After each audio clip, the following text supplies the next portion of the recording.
आप सबका स्वागत है हमारे चैनल साइंस जोन पे। और यदि आप इस चैनल पे नए हो तो नीचे दिए सब्सक्राइब बटन को क्लिक कीजिए और बेल आइकन दबाना ना भूलें।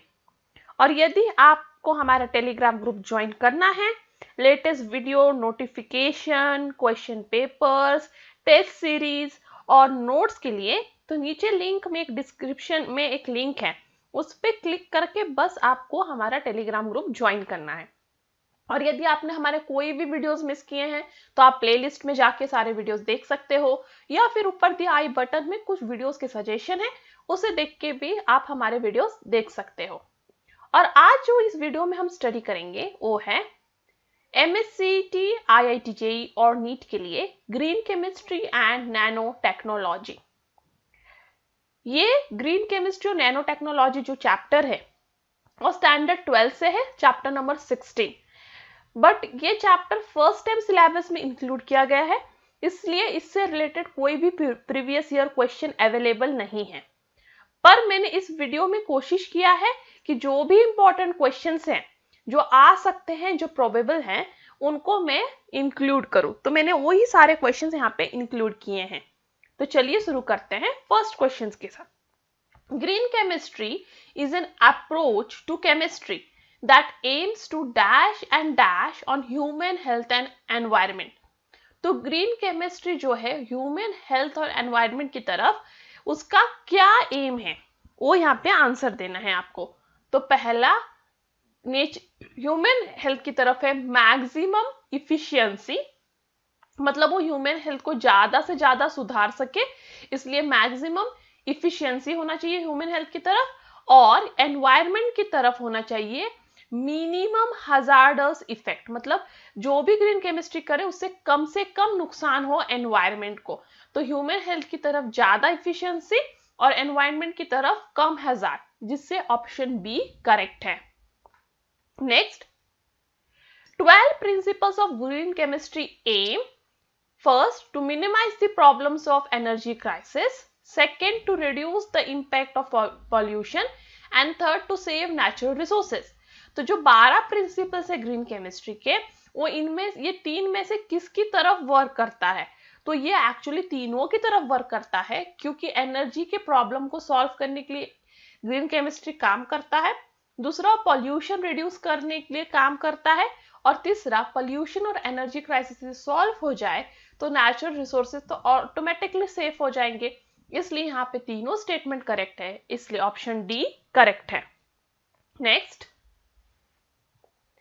the development that meets the needs of present without compromising the ability of future generation to meet their own need is known as।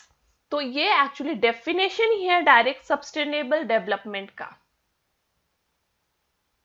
Next, in identify the incorrect statement of the following. तो इनमें से कौन सा statement wrong है वो आपको पहचानना है। तो पहला, ZWT stand for zero water treatment. तो पहला स्टेटमेंट ही रॉन्ग है और इसलिए ए स्टेटमेंट जो है वो करेक्ट आंसर है। एक्चुअली ZWT मतलब होता है जीरो वेटिंग टाइम, ना कि जीरो वाटर ट्रीटमेंट। ठीक है। सेकेंड स्टेटमेंट देखिए, waste product of one system can be used as raw material of other. ये करेक्ट है। ग्रीन केमिस्ट्री एम करता है कि आप कोई रिएक्शन लगा रहे हो और उस रिएक्शन का कोई वेस्ट प्रोडक्ट मिल रहा है, तो सेकेंड रिएक्शन का वो स्टार्टिंग मटेरियल हो या सेकेंड रिएक्शन में वो यूज हो जाए, जिससे वो वेस्ट प्रोडक्ट वेस्ट ना हो। Next, prevention of waste is more important rather than cleaning up and treating up. तो ये भी करेक्ट है। ग्रीन केमिस्ट्री ये चाहता है कि वेस्ट ही ना बने, जिससे क्लीन करना या फिर उसे ट्रीट करने का प्रॉब्लम ही क्रिएट ना हो। Next, influent coming out from cleansing and of machinery parts may be used as coolant water in thermal power station.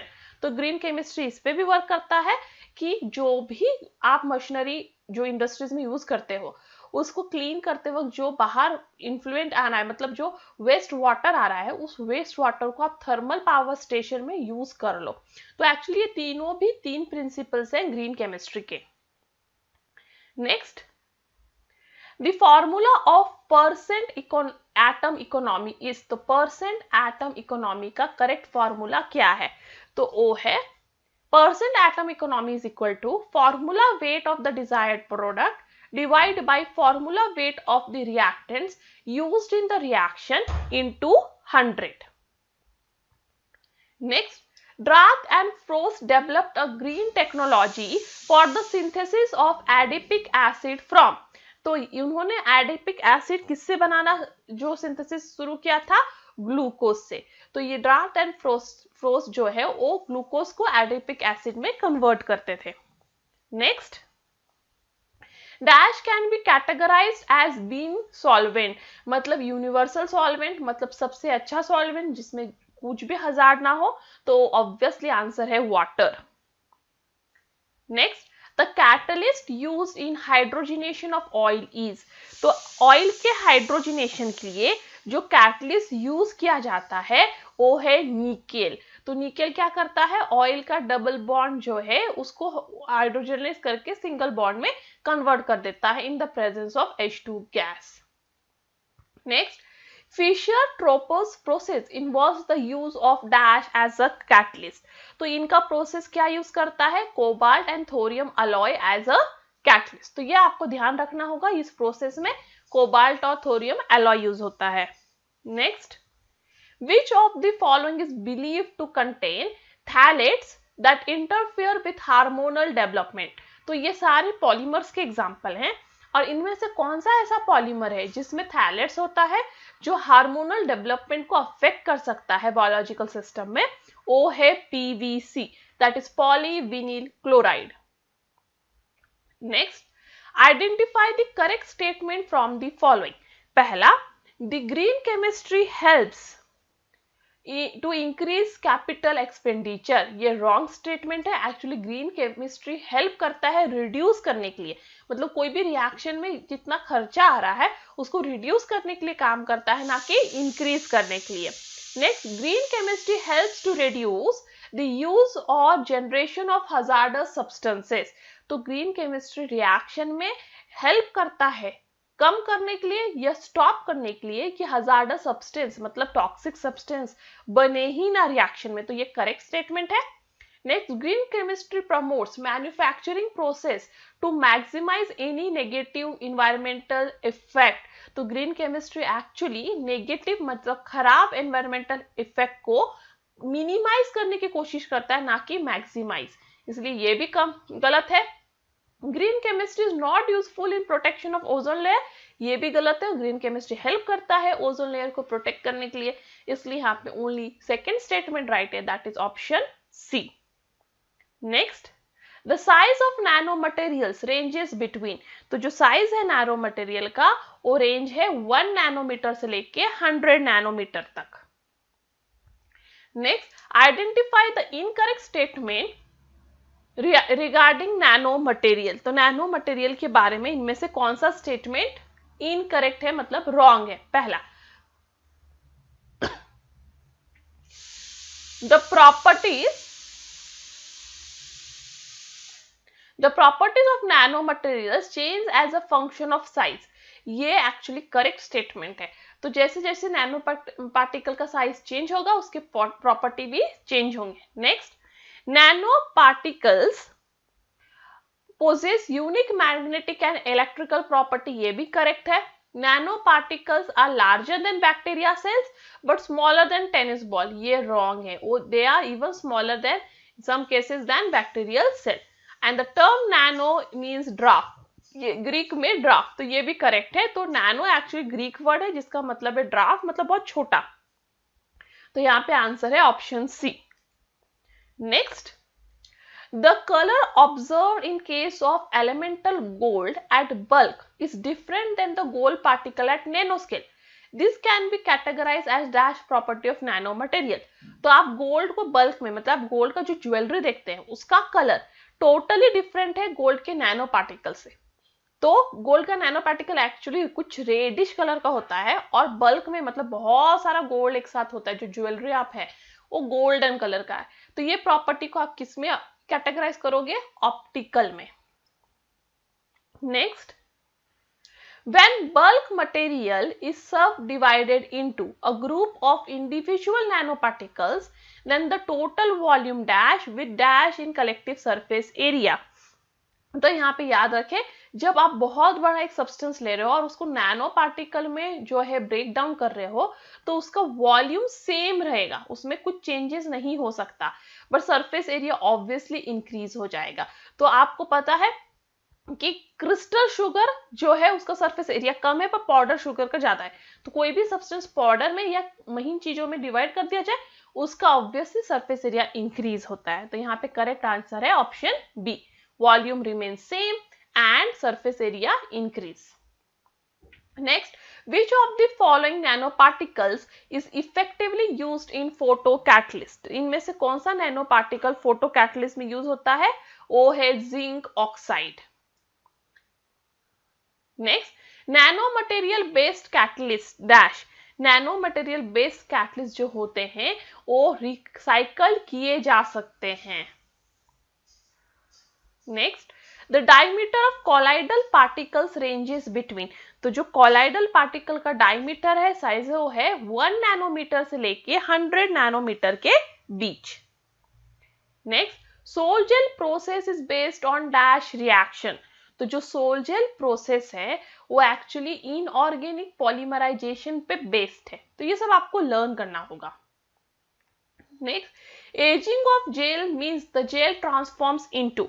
तो हम लोग बहुत बार बोलते हैं कि जेल जो है वो एज हो गया है, मतलब वो बहुत पुराना हो गया है। तो वो कैसे देख के बोलेंगे? जब जेल सॉलिड मास में कन्वर्ट हो जाएगा, मतलब अब जेल पुराना हो गया है, खराब हो गया है। Next, which of the following information about nanoparticles can be obtained using UV spectrometer? तो UV visible spectrometer यूज करके आप नैनो पार्टिकल के बारे में प्रिलिमिनरी कॉन्फर्मेशन और फॉर्मेशन ऑफ नैनो पार्टिकल पता लगा सकते हैं। मतलब स्टार्टिंग में नैनो पार्टिकल कैसे बन रहा है वो आप ये मेथड यूज करके पता लगा सकते हो। Next, x-ray diffraction gives all the information regarding nano particle except. तो एक्सरे डिफ्रैक्शन से आप सब कुछ पता लगा सकते हो नैनो पार्टिकल के बारे में, सिर्फ एक प्रॉपर्टी छोड़ के, वो है binding nature. Next, match the pair. तो ruby red colour of some ancient glass paintings. तो ruby red colour ancient glass painting का है gold and silver nano particles की वजह से। नेक्स्ट है decorative glaze on medieval of pottery. तो है स्पेरिकल मेटेलिक नैनो मटेरियल की वजह से। फिर tyres of car carbon black की वजह से। सैलेंस फ्यूम सिलिका की वजह से। तो 1 का सी, 2 का ए, ये देख के देखिए ऑप्शन सी करेक्ट है। Next, nano particles can be use to make. Nano particles क्या बनाने के लिए यूज हो सकते हैं? स्क्रैच प्रूफ सन ग्लासेस, हाँ। Sunscreen, yes. Crack resistant paint, yes. मतलब all of these. Next, lotus effect is used इन।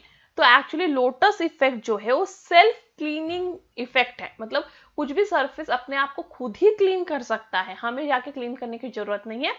उसके लिए लोटस इफेक्ट नैनो पार्टिकल की यूज से बनाया गया था, तो इसलिए वो है सेल्फ क्लीनिंग विंडोज के लिए। Next, identify the incorrect statement from the following regarding nano technology. पहला, it can bring revolution in electronics and computing, ये करेक्ट स्टेटमेंट है। It will make solar power more economical, ये भी correct है। Next, it can be used in treatment of life threatening disease, yes. It is pollution free, ये wrong statement है। Actually nano particles बहुत सारे pollution create करते हैं, air pollution, water pollution, क्योंकि वो पार्टिकल इतने स्मॉल होते हैं कि हम उन्हें जो है डिस्कार्ड नहीं कर सकते। Next, all of the following statements are correct except, मतलब आपको वापस इनकरेक्ट स्टेटमेंट ही ढूंढना है। ठीक है, पहला, nano particles of ZNO and TiO2 present in sunscreens protect the skin from harmful UV rays, correct है। Nano particles can cause lung damage, yes, क्योंकि वो पॉल्यूशन क्रिएट करते हैं जिससे वो लंग डैमेज कर सकते हैं। A zero-dimensional structure is one in which all 3 dimensions are in nanoscale, yes, ये भी करेक्ट है। 1 nanometre is 1 millionth of a metre, ये रॉन्ग स्टेटमेंट है और इसलिए ऑप्शन डी करेक्ट है। Next, lustre found on metallic pottery is due to, तो ये हमने पहले भी देखा है, due to certain spherical metallic non nano particles. Next, nano particles use to convert but 1 into butane, तो कौन सा नैनो पार्टिकल ब्यूट 1 इन को ब्यूटेन में कन्वर्ट करता है, वो है पैलेडियम मेटल। तो यहाँ पे double bond in the presence of H2 and palladium convert हो जाता है सिंगल बॉन्ड में। Next, all the following statements are correct except, वापस एक सारा स्टेटमेंट करेक्ट है सिर्फ एक स्टेटमेंट छोड़ के, वो कौन सा है?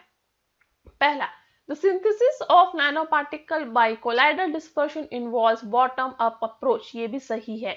source and are dispersions of colloidal particles in gas, ये wrong है, एक्चुअली वो है colloidal particles in liquid। तो यहाँ पे ऑप्शन बी इनकरेक्ट स्टेटमेंट है। तो इसी के साथ हमारा ग्रीन केमिस्ट्री चैप्टर भी कंप्लीट होता है। अब 12th का सिर्फ आयोनिक इक्विलिब्रिया चैप्टर बचा है, वो भी मैं कल कंप्लीट कर दूंगी। And that's all for today, thank you. If you have any doubt, any comment, any suggestion, you are free to do that on askyadoubts04@gmail.com। and if you like my video, please give me a thumbs up और share कीजिए इस video को ज़्यादा से ज़्यादा अपने friends के बीच, और बने रहिए हमारे साथ, जुड़े रहिए हमारे साथ। That's all for today. Thank you. Stay tuned.